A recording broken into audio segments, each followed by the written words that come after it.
HB family, how's it going? Welcome to Hold the Ball. I hope you guys are well. Thank you again for tuning in. If you're new, don't forget to like, share, subscribe, all that good stuff there.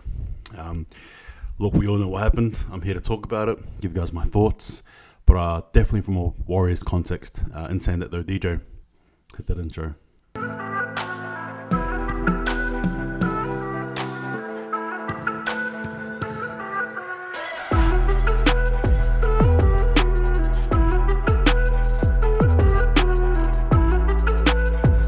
Alright guys, I hope you guys are well. I've got my summer clothing. It's a little bit hot here where I'm at.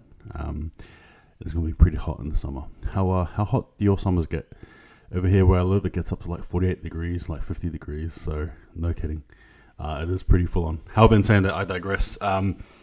Look, first and foremost, the DALLY Awards, it's a time where you sort of recognize players, their value, what they bring to the game, and obviously, the achievements, whether it's stats, so on and so forth. And so every year we sort of look towards this as fans, interested to sort of see who comes out on top, whether that be, the award is this year, the team of the year, or perhaps the coach of the year, so on and so forth. So again, a lot of us were looking forward to this, particularly being Warriors fans. I really thought the Warriors played well this season.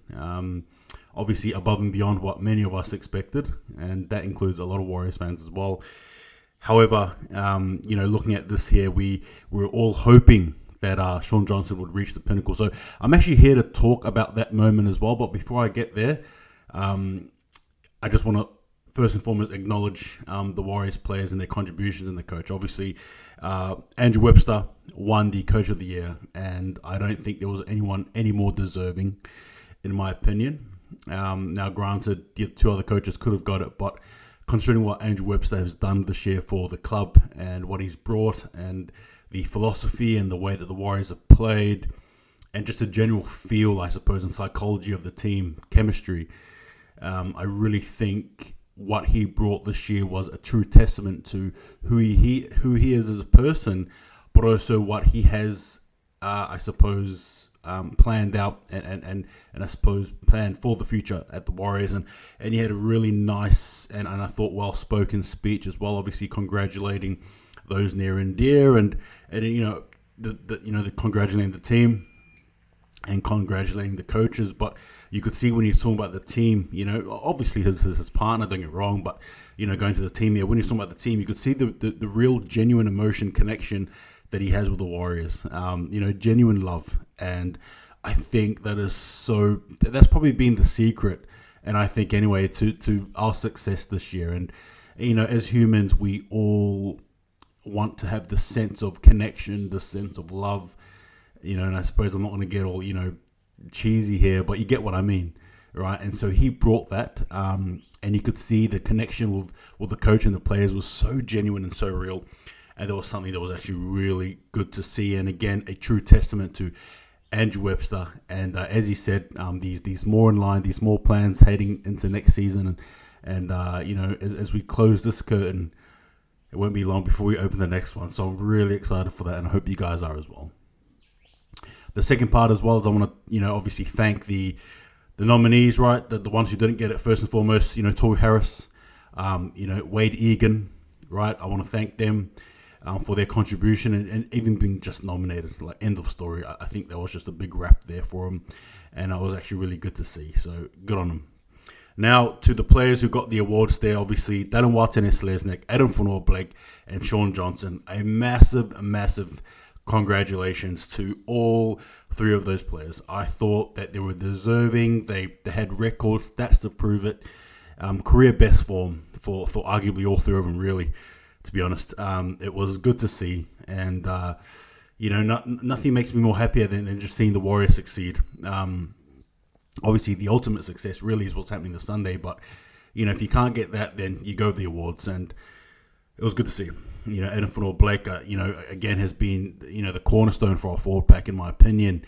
Dallin Watene-Selesnik has had a electrifying year and tops the chart, in terms of most tries per season for the Warriors in the history of a franchise since '95.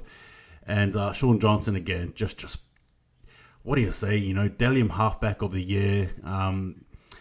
I'm telling you now. I'm telling you right now, whether you like it or not. I've said this before, and I'll say it again, and I might even have a video here about it. Who's the greatest of all time at the Warriors? And look, for me personally, I've always thought Simon Mannering's apologies. I've got to say his name there with respect. Simon Mannering was always the front runner. Again, the hard nosed, prop. Second row, lock, whatever you needed him to be, he was going to be it. 5'8", center, whatever. He was just such a good player for the Warriors, obviously playing 300 games. Again, just truly a testament to who he is as a player. And I've always thought of him as the greatest of all time, greater than Stacey Jones in my opinion. Sorry, it is what it is. But I really think this season, particularly winning the Halfback of the Year award, Sean Johnson is in contention to take the crown from Simon Mannering.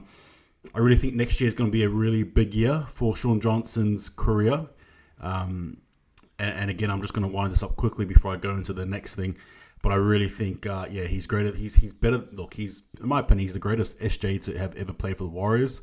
Full stop. I know a lot of people hang on to Stacey Jones because of the nostalgia, and there's nothing wrong with that. Believe me, and I'm not saying he hasn't brought, like, Stacey Jones is a legend. Don't get me wrong. He was very influential for rugby league in New Zealand, particularly when it started up. Don't get me wrong.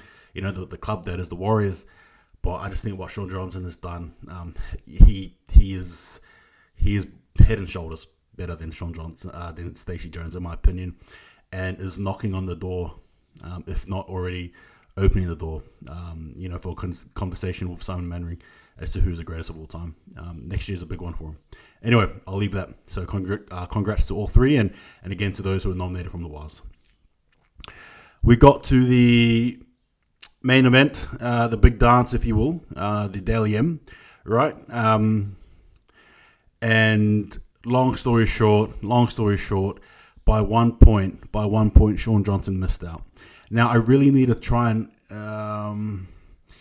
talk about my feelings here, because emotionally, it's so easy for me to really vent here, because we all love Sean Johnson. We love what he's brought. We love the fact that he's had such a beautiful season with us, but at the same time as well, we need to relax and chill just a bit. We do, because ultimately you can't really fault Kalen Ponga. I thought he had a good season too, and regardless of your views on Kalen Ponga, he's not the judge. He wasn't the one that was voting for himself. It was the judges, right? So again, if you sort of clear those two things out of the way, then I suppose you can probably think with a more level-headed approach.